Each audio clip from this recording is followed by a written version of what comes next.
I often hear big companies talking about how they want to change, how they want to become more like startups. They want to be innovative, more flexible, faster, agile in a word. But sometimes I also hear startups, and they would like to look more credible, professional, successful, profitable, kind of like a big company. Seems like every company, in a way or in the other, they want to change their culture in order to become something different. In the last 17, 18 years, I worked with a lot of different companies, small startups or big companies that wanted to change their culture. And I'm working with them when they were entering this new information age, adapting their way of working, trying to adapt their culture to this new world, this information age. And so this session will be about how to change a company culture. I will tell you what I observe, and I will try to share with you my experiences, tools, and techniques. And let's start from here. What is culture?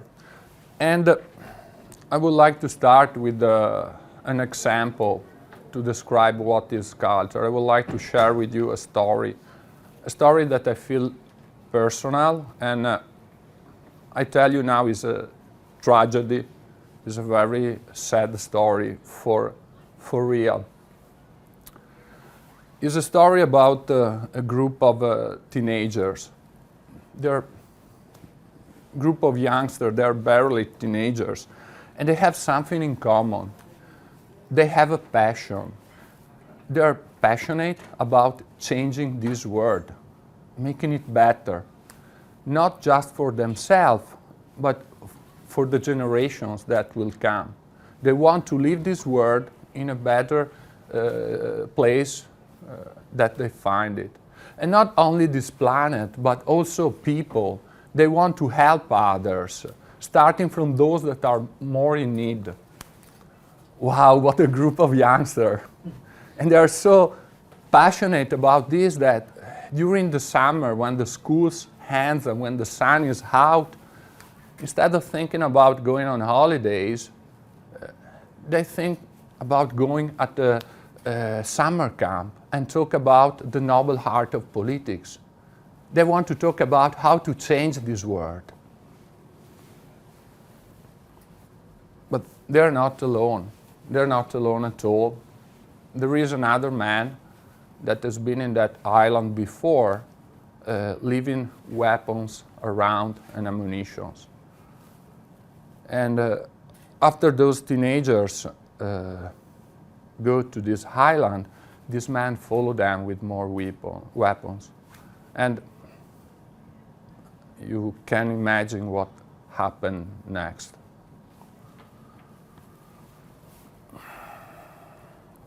For that country, this event was the worst tragedy since World War II. It was an event that changed that country. And if I think about the country where I come from, how people would have reacted to that in my country, I can tell you this would have triggered strong emotions. Emotions of hate, thought about revenge, retaliation. In the heat of the moment, someone would probably think about some special law, maybe reintroducing death penalty. And this could have happened in other countries. But what happened there was very, very different how people react.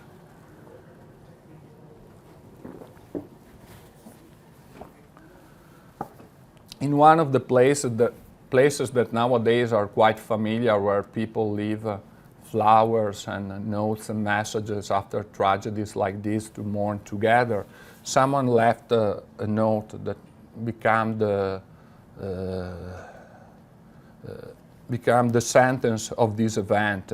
Someone wrote, "If one man can show so much hate, think about how much love we can show all together. And that became the symbol of that moment for the whole country, the stance that they take.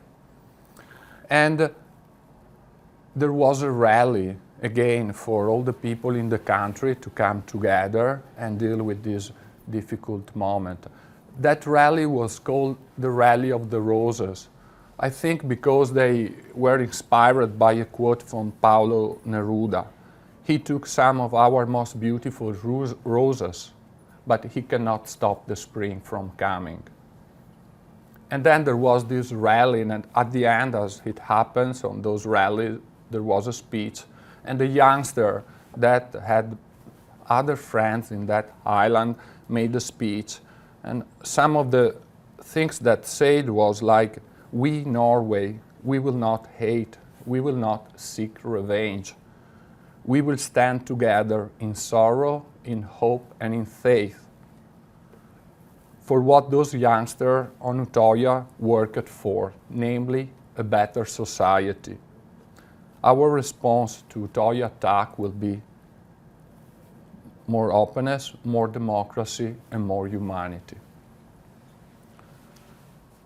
That story is very close to me because at that time I was living in one of those Scandinavian countries, and for some strange reason I felt at home there more than in my own home.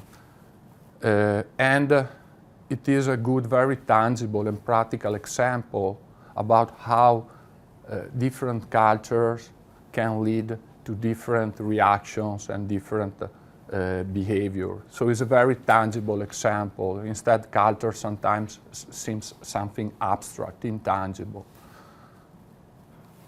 So before moving on with the rest of the session, let's give a round of applause to those youngsters.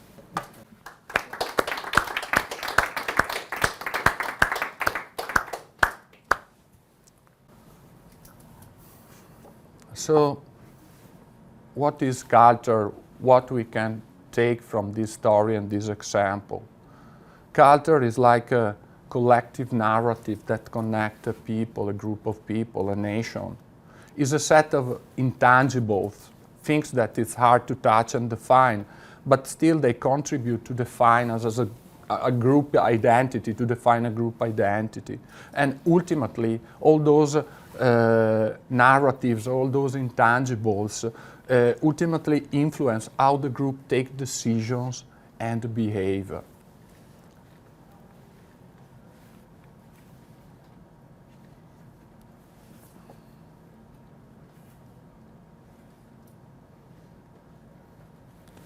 Hofstadter defined a set of dimensions to describe how different people from different nations can have different culture. You see tendency to masculinity, individualism, power distance, and so on.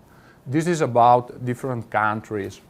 But what about companies? What about work culture? So what is different about work culture? What is a work culture? Schneider defined a cultural model for companies and for work environment. And he defined company culture, those things that influence how we get things done inside the company. And let's look at how culture manifests itself inside the workplace. Well, it manifests itself with the stories that employees tell, maybe at the coffee machine or at the company party, the success story and the failure also. It manifests itself in how the company create and share knowledge, how open the company is from knowledge that comes from outside, how knowledge is created and shared internally, and how that knowledge created internally is shared back with the outside. Is about the formal structure, the org chart, who has the power, and the informal one, the social relations that you form inside the organization. Someone told me once, who do you think rule the hospitals or govern the hospital, the doctors or the nurses?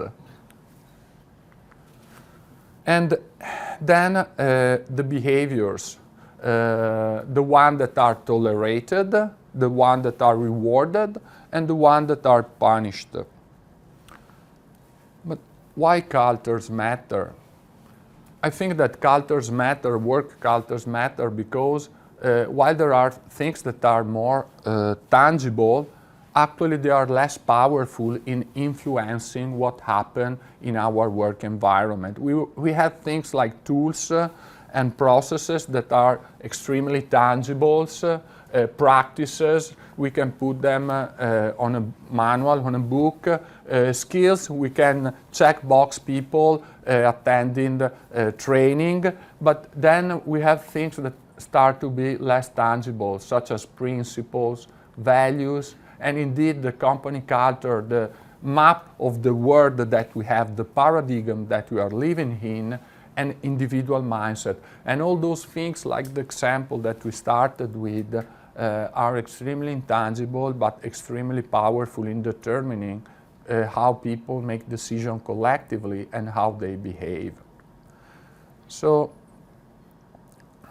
we are talking about two types of cultures here, or at least we are mentioning two types, the startup and the corporate.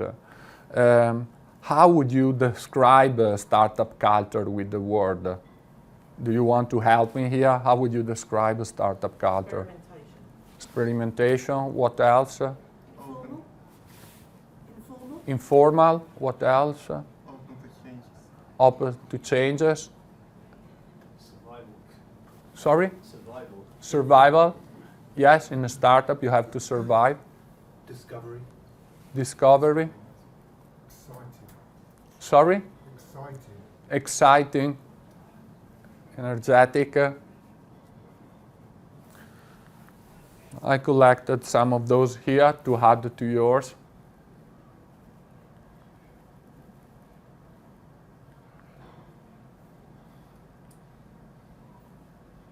I think they resonate with some that you described.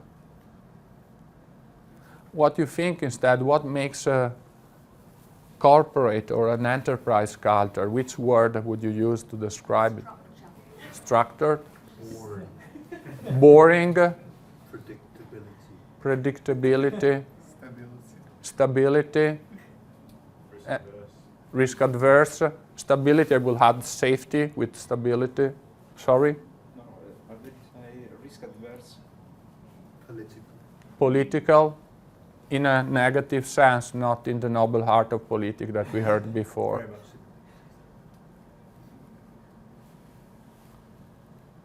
Any more?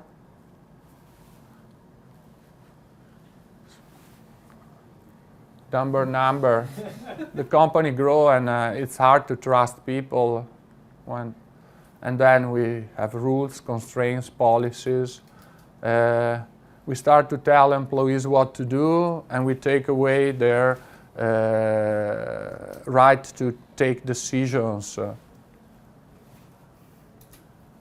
We start to think that we know our customers, we know better, and so our relationship with them gets colder because we don't need to talk with them. We tell them what they should love. Yeah. There is a very interesting book that describes this, how they become risk adverse. And declining diversity, the culture becomes stronger and they want people that look just like them. So now I would like to start to share with you some of the techniques.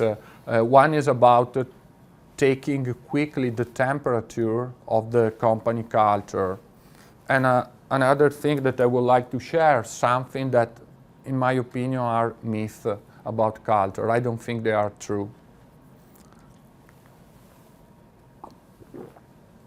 I met many different companies and I used a lot of different framework and technique to quickly get some feedback about what is the company culture on top of conversation and stories that people say.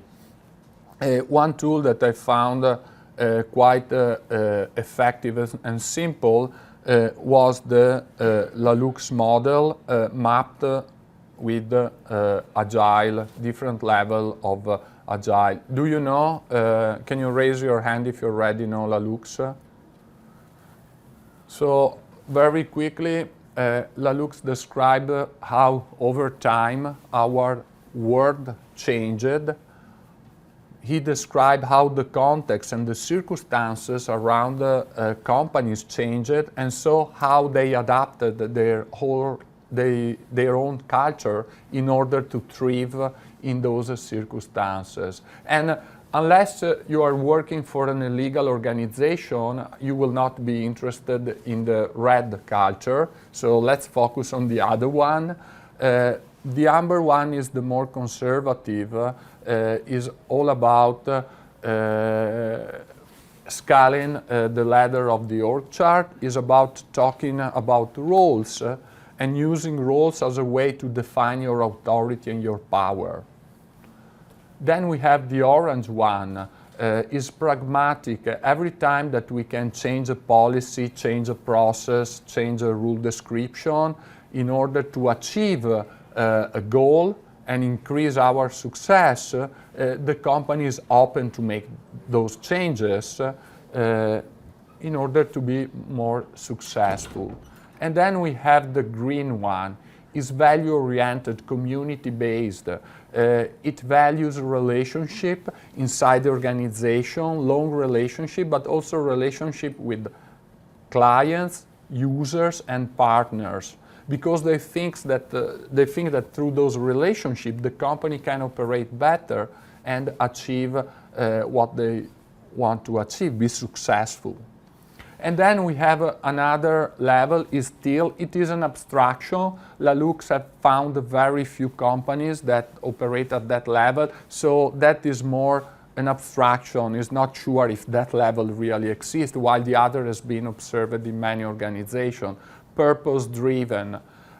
So far I heard for consulting company can be easier to be purpose-driven because they trust their people, they grow their people with their values and their skill, and then they trust their people to do the right thing at the client side. So for some consulting company now it's easier, but the other interesting bit is a work that Michael Spade did to connect this model with integral theory and spiral dynamic in order to map this to Agile. Why I like this model? I like it because for the people that participate in sampling the company culture, it's extremely easy to understand. It's easy for them to tell, I feel my company is here or is there, or I feel my team is here, or I feel my department is here. And then it's easy with the mapping to Agile to understand how much that culture can be compatible with the more modern of working. So here you see the mapping, traditional Agile, that it's kind of Agile only name. Orange, a result-driven Agile. Green, people-driven Agile is the closer to what we mean nowadays about with Agile. And then adaptive. This is again a work for Michael Spade. So let's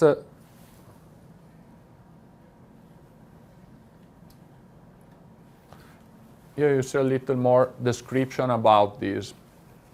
So actually the alignment with the manifesto goes exactly in the opposite direction. Then we have the result-driven one, that we start to have some degree of alignment with the focus, especially with working software or releasing features and delivering services to our client. So here we start to get some alignment around individual interactions and collaborations. And this is the tail one, that is a full alignment, responding to change over following a plan. here I want to say how an example of how I ask a group of people to categorize their team and department based on those different culture. I ask them to choose one and then eventually also in between, in transition between the two. About this group, what was extremely scary for me was the way that they put the dots there. That scared me to hell. Next thing I did was running away. This is another thing that I use to quickly sample the company culture, and is about company processes. So on one side, you have extremely bureaucratic and prescriptive processes. On the other side, the other extreme is ad hoc, just do it. I call it Nike type of approach. We just do what you have to do. And in the middle, you have a pendulum. So especially when a company is close to the extreme, sometimes they face a challenge that they cannot deal with the current processes. So they temporarily swing, usually completely to the other extreme in order to deal with that situation, and then they swing back. So what I do, I ask people to place a dot closer to the vertex that resemble more the type of approaches that their company have in relation to processes, and to put the dot relatively far away from the vertex that instead are less likely. So you can have something like this. This is an example of a company that is very close to the bureaucratic approach, but they very often swing on the other direction just to come back later. Now I would like to share some myths. They can be controversial. I'm not sure you agree with them. Those are things that people often say about culture, and I don't find them completely true.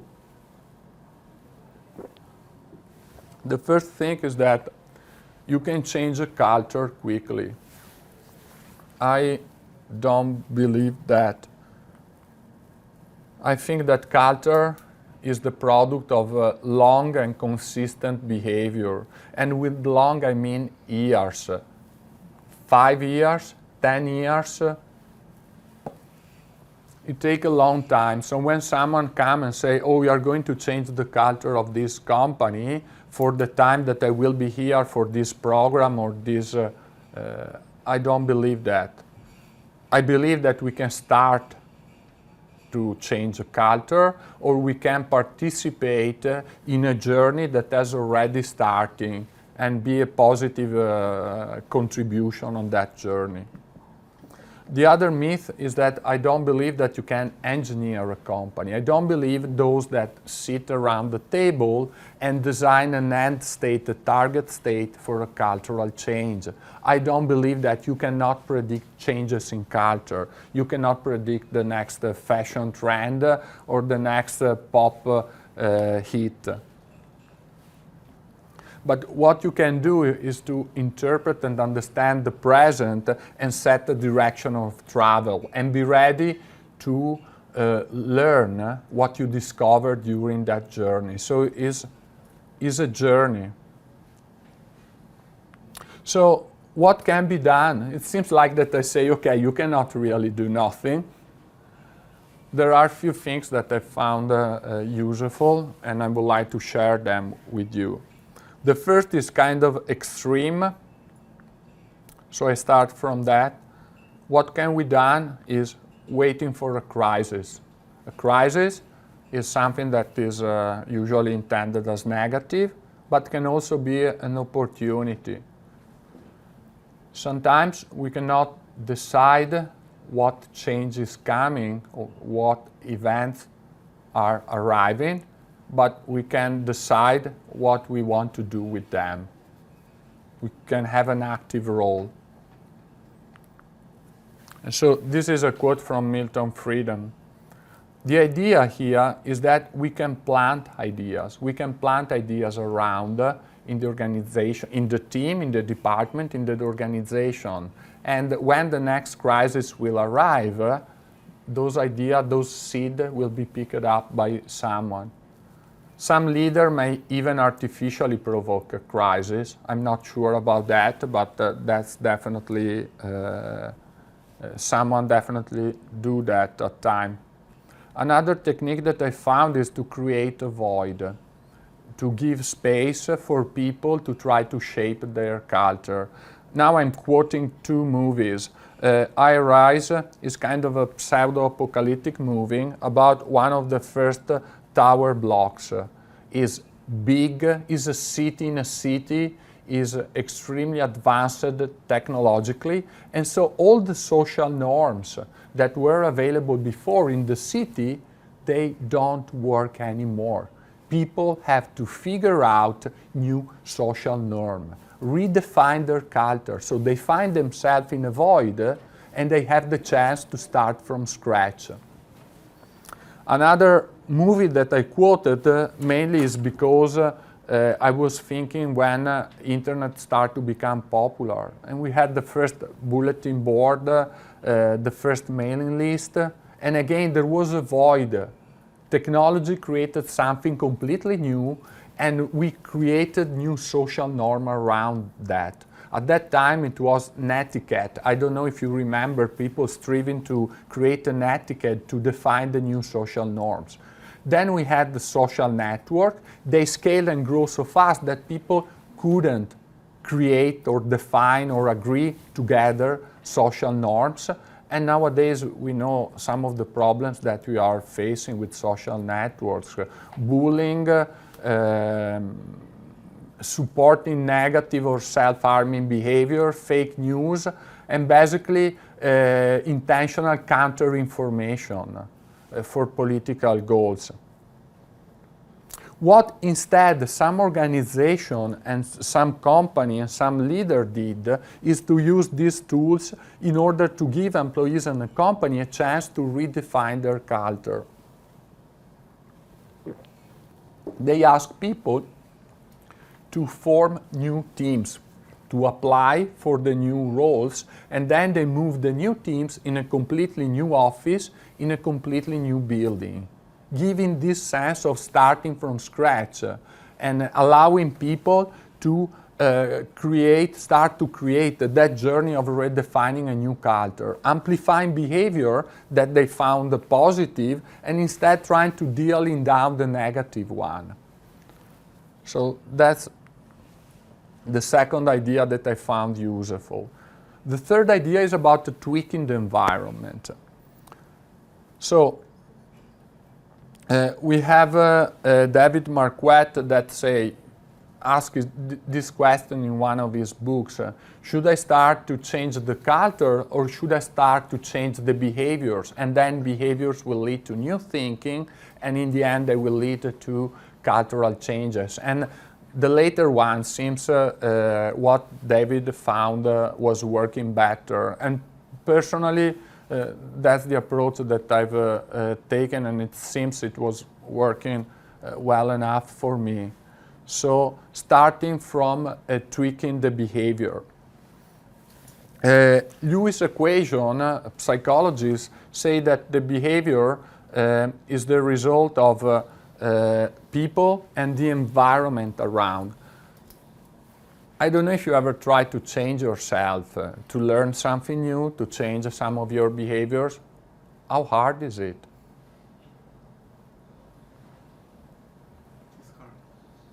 It's hard. Sorry? It is pretty hard.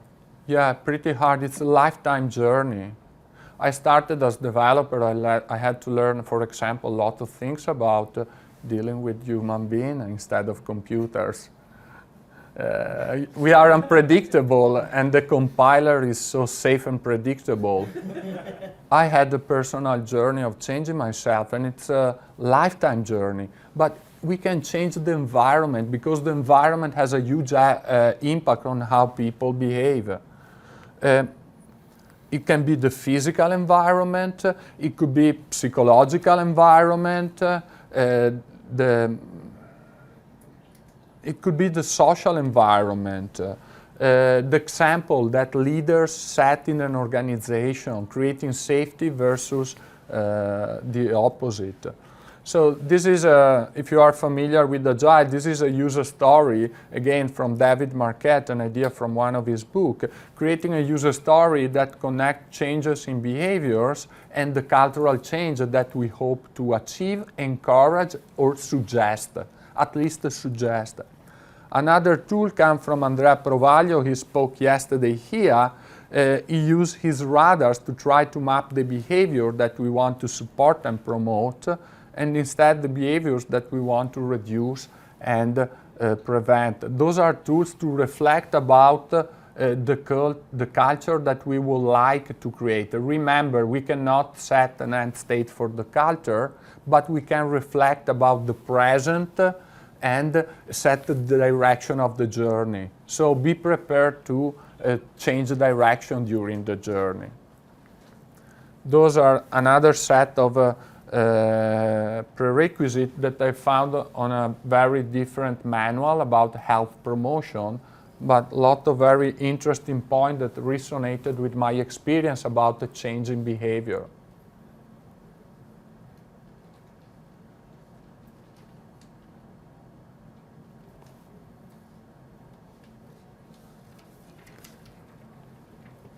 So when you're trying to change behavior for yourself, when as a team you're trying to change behavior, or as a department, those are things that you can observe in order to see what's happening.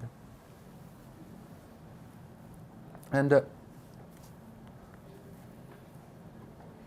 this is a book, Climate Change. I found a list of dimensions about the creative climate versus an uncreative climate. So this list is for me a set of suggestions about things that I could look at in terms of behaviors that I could eventually prefer to promote versus behaviors that potentially can be negative. Remember, it all depends about the context and circumstances that a company is facing at the moment.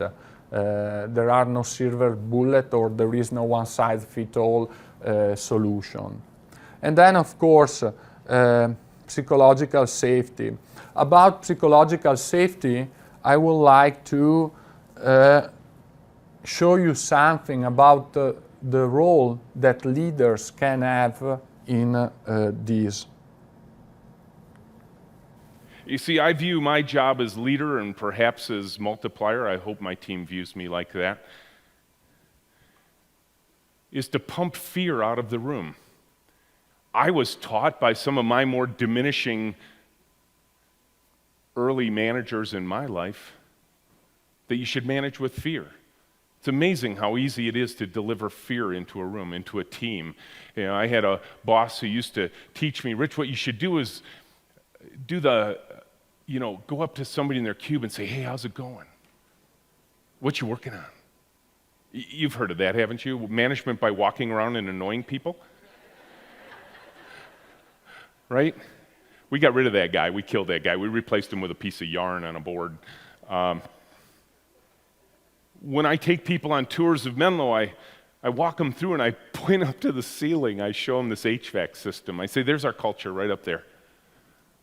They're like, what are you talking about? I said, well, think about what an HVAC system does and think of it as a metaphor for your culture. Pump fear out of the room like a cold air return. Filter out ambiguity. Warm up the temperature to a nice safe temperature. Pump safety back in the room.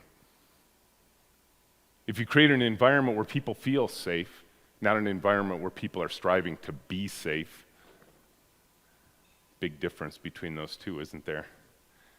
If you create an environment where people feel safe, they're going to want to collaborate with one another. Don't we all want better collaboration? Isn't that what you're teaching your customers to do?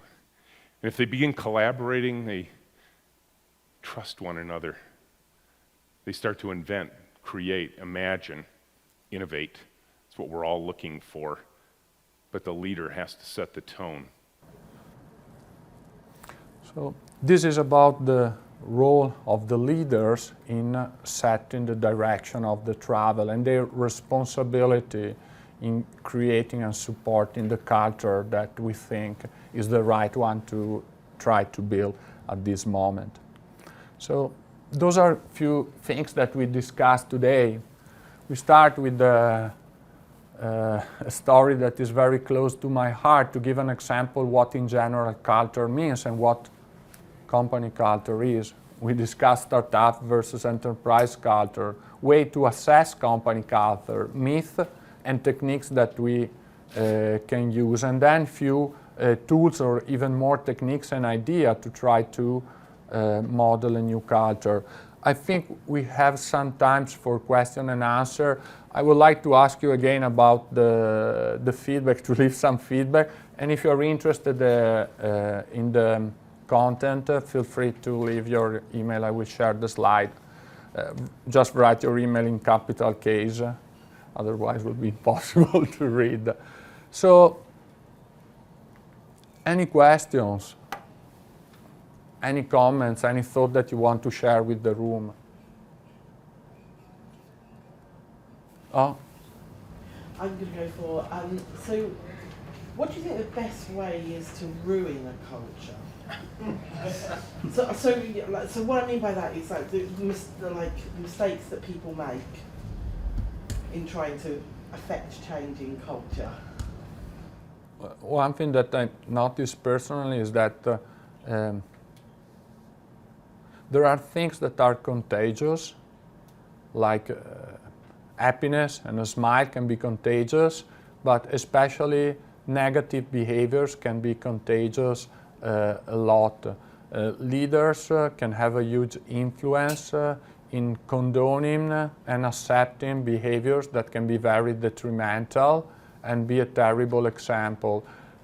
But if I look about positive and negative example, I think that the negative one in a sense are more powerful. It's like you just need one weak link to break everything down. Instead, in order to do things great, you need a lot of things together. I would say it's up to you to define what is a good culture or a bad one. That can be a pragmatic approach, moral approach, or a principled approach. So I cannot say that for you. What I can say is more about being consistent, recognizing that is important, and observing the behavior of the people. The worst mistake that I will say, no matter where you are going, is to be open. I think one of the things that I notice on big, great companies creating a great culture is at some point start to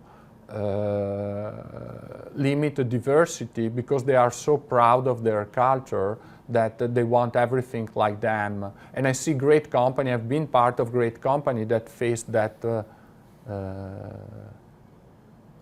problem. The other thing is rigidity. Again, it's about openness. Rigidity breaks things down. So I will say the last two things.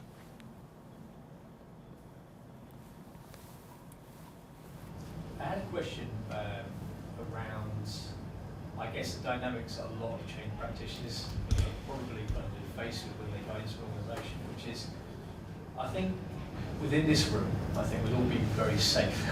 Okay, and I think we all share and we'll all listen and we'll probably kind of withhold judgment and we'll really kind of assimilate opinions. So I think that safe space is fantastic.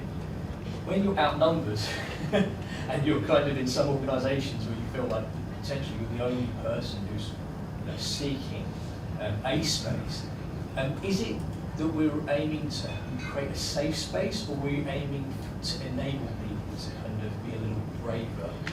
Because I noticed the comment in this particular clip was around safety, but I think in some respects it's about trying to be a bit braver, especially when we're faced with these odds like literally probably every day. I don't know about you, but that's how I feel. So I wonder if you could, I know there's about safety, two things come to my mind. I met teams and a group of people that feel helpless. They lost the hope in changing things.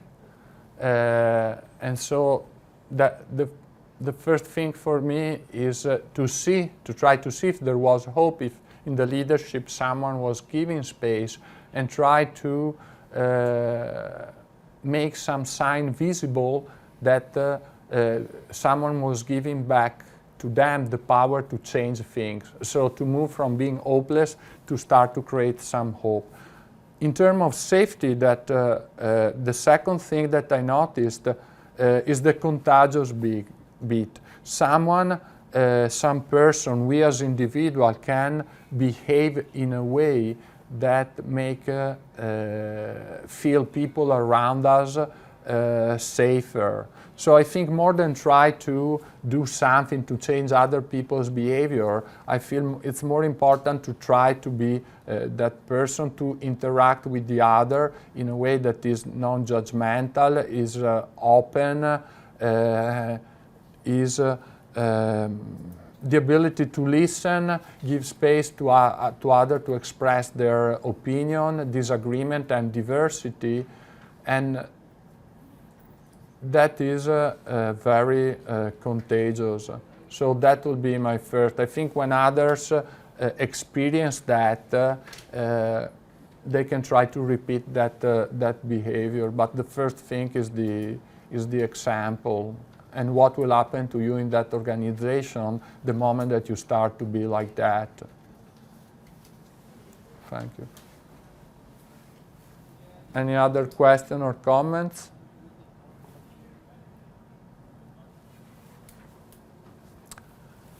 Thank you, everyone. Thank you.